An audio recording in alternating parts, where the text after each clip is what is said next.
Hey, it's Alabama Annie, and welcome to part 31 of The Starlight Tavern, one of my books available on Kindle.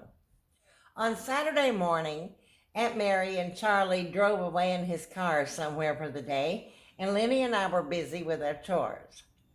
I was dusting and cleaning upstairs when I noticed Charlie hadn't locked the door to his room the way he normally did, and it was open just the slightest. So I listened to make sure no one was coming and tiptoed over, pushing the bottom of it with the toe of my shoe as I peered inside to see that the bed had not been made and there were clothes and newspapers everywhere, and the room smelled of stale cigars, whiskey, and old socks. I didn't know what I was looking for exactly. I was just snooping, I guess. But I got down on my hands and knees and I looked under the bed. There were newspapers and several shoes under there. And then I looked toward the closet. The door to it was open as well, so I crept over and peered inside. It was a cluttered mess. I thought to myself that Miss Hattie would be so angry if she knew what a state that room was in. Clothes hung over the closet door and on the knob, and when I bumped the door open wider with my shoulder, something thudded against the door. There was a suit coat hanging from the inside knob with something heavy inside one of the pockets. I took my finger and pulled the pocket open, however slightly, and saw the butt of a pistol like the one Aunt Mary owned, and it was a revolver, and I knew I shouldn't touch it. Uncle John said guns could just go off, so I left the pistol alone.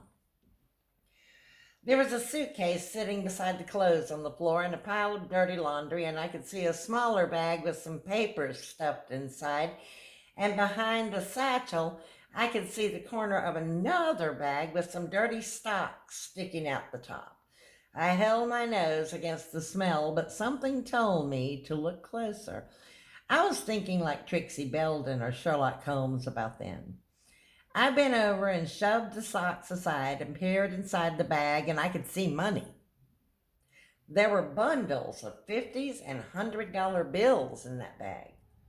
I wasn't good at math, but I had to guess there was at least several $1,000s inside it. I had never seen so much money in all of my life. Once, Mama had saved up $300 cash in a jar she kept under her bed. She didn't like banks, so that was what she did and how she saved, and that was the most money I had ever seen until then. And I recalled Aunt Mary saying that Charlie Till had fallen on hard times and that he was dirt broke, and that's why she let him stay with us, because friends helped friends out when they were in trouble. Well, Charlie hadn't offered to help us, had he? I decided I'd grab a $50 bill from the pile of money, but I knew that was stealing and I thought better of it. And just then, I heard a noise somewhere behind me and jumped out of the closet as the pistol bumped the door again. On my hands and knees, I turned to see a black cat sitting square in the center of one of the windows on a tree limb, licking its paws, and it was watching me through the glass. Its yellow eyes studied my every move. It did not run or turn its gaze away as I stood up. Instead, it kept watching me. I had never seen that cat before, and it gave me the heebie-jeebies. The cat dove off the windowsill back into the tree and climbed down with a yowl as I was moving around the bed toward the door. I turned to see a pile of muddy clothes and dirty shoes behind a chair in the corner of the room. One pants leg had a tear in it and some blood on it, like Charlie might have cut himself or something. But on what? Charlie never helped outside with the chores or worked in the garden, and I'd never seen him go for a hike, so how did his clothes get so dirty, and how did his pants leg get blood on it? Why did he have a pistol, and where did all that money come from? I thought back to the night when Aunt Mary had asked him why he was limping when he got up from the table, and he said he had a bum knee, and right then it all seemed to make sense to me. I just knew Charlie had been the one who had gone under the porch. Well, what had he been doing down there? As I moved out into the hall again, I pulled the door shut behind me. I thought I'd heard a car door outside and thought it might be Aunt Mary and Charlie returning. I might be caught at any moment. I stood in the hallway with the feather duster in my hand, my heart beating so fast it sounded like a drum at a Friday night football game. I gathered up my cleaning supplies and hurried through the last of the 2 rooms, dusting and wondering all the while what I should do next. I remembered the conversation in the kitchen with Hattie and Uncle John and Mr. Harvey about Charlie and Uncle Robert fighting that time, about the gambling and how Aunt Mary had asked him to leave. It was all coming together in my mind. Here we were, all struggling to keep things going through these hard times, and Aunt Mary was treating Charlie like a charity case when all the while he had enough money to buy the town.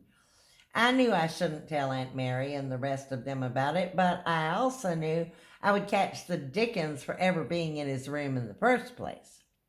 So, for the moment, I just hurried downstairs, hoping my expression wouldn't make me look guilty of something if I ran into anyone. But Hattie was busy getting ready for guests and hardly noticed me at all as I came through to get a glass of tea before I rushed off to finish my chores.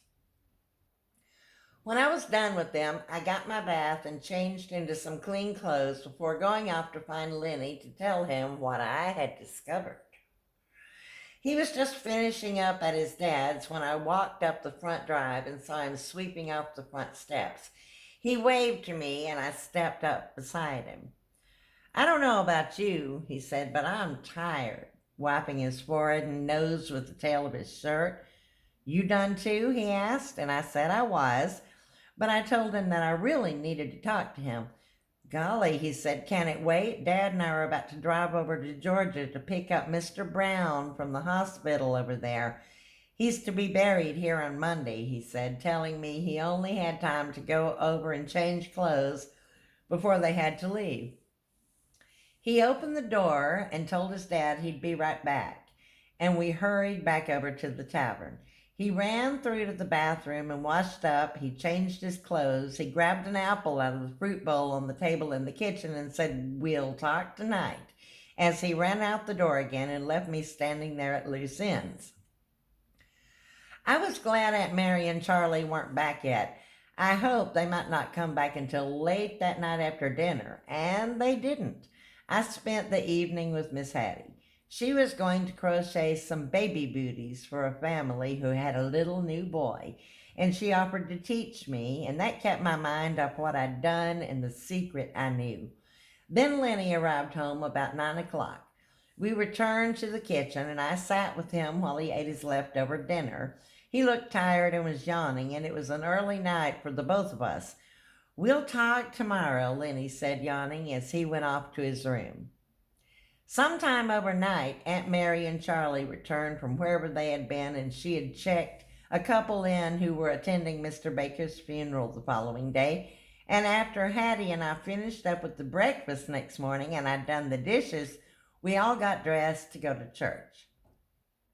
The sermon that morning was entitled "Beware of Wolves in Sheep's Clothing," and I thought of Charlie Teal, who had declined coming along with us to the service that morning, and I knew why.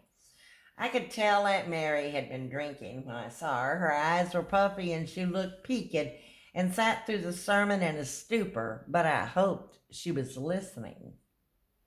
She needed to hear about wolves in sheep's clothing. She'd invited one into the tavern. Back at home, I helped get the table set for lunch and brought out the dishes of fried chicken, mashed potatoes, gravy, and green beans with an apple cobbler for dessert.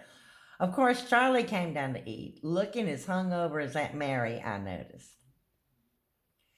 Leonard chatted with the guests about Mr. Baker, and Lenny talked about the trip to Georgia the day before, and I really wanted to tell him my secret. But when we were done, Lenny had to go over with his dad again to help with the guests who would be attending the viewing later, and I helped Miss Hattie clear the table again while Uncle John, Harvey, and some of the guests strolled around the yard admiring the flowers in the garden. Charlie went upstairs to his room, and Aunt Mary was taking a nap. At the sink, I asked Hattie what she thought of the day's sermon, and she said it had been a good one, that you never could be too careful about trusting people. They have to earn your trust, she said, and I wanted to tell her about what I'd found in Charlie's room right then, but I was still afraid to. I just knew one way or another I would get into trouble, even if Charlie Till turned out to be a wolf. You got something on your mind, child? Hattie asked, but I only shrugged and asked if I could go out for a walk, and she said that I could, so I ran out the back door. I headed down past Mr. Harvey's and told him I was going to walk down toward the river for a while. I sat beside the water in the sun, tossing in rocks to make waves and splashes, and I didn't hear Aldous Wells until he rode right up beside me on that big horse of his. Shadow snorted as they came to a halt, startling me so that I jumped up, surprised. Is the water too cold for a swim? He asked, and I told him it was as I tossed in another rock. You're going to scare all the fish away, he warned, but I said it didn't matter because I wasn't fishing. He climbed down from the saddle, and Shadow began to graze in the new grass growing along the edge of the water. Aldous crouched down on one knee beside me and skipped a rock or two. It was a while before he said anything. You said you weren't fishing, but I think you caught a big one. I turned to look at him, puzzled. What do you mean? I asked. There's a wolf in the tavern, isn't there, Maggie? He said. There's a wolf in sheep's clothing living under that roof. I was startled and speechless, almost frightened by those words. I hadn't seen him in church, so he couldn't have heard the sermon, and how did he know what it had been about? How could he know about Charlie? Aldous skipped another rock across the water, and I asked him, how did you know what the sermon was about? You weren't there. He removed his hat and looked across into the forest. It's just one of my talents, I suppose, Maggie. I looked closely at him in the afternoon sun as he gave me a wink. It was funny. Aldous didn't look old, and he didn't look young, yet everyone told me he had been in Starlight forever. He hadn't any wrinkles on his face or gray hairs in his head, but his eyes looked very wise and all-seeing, like the eyes of that cat in the window as it watched me snoop in Charlie's room.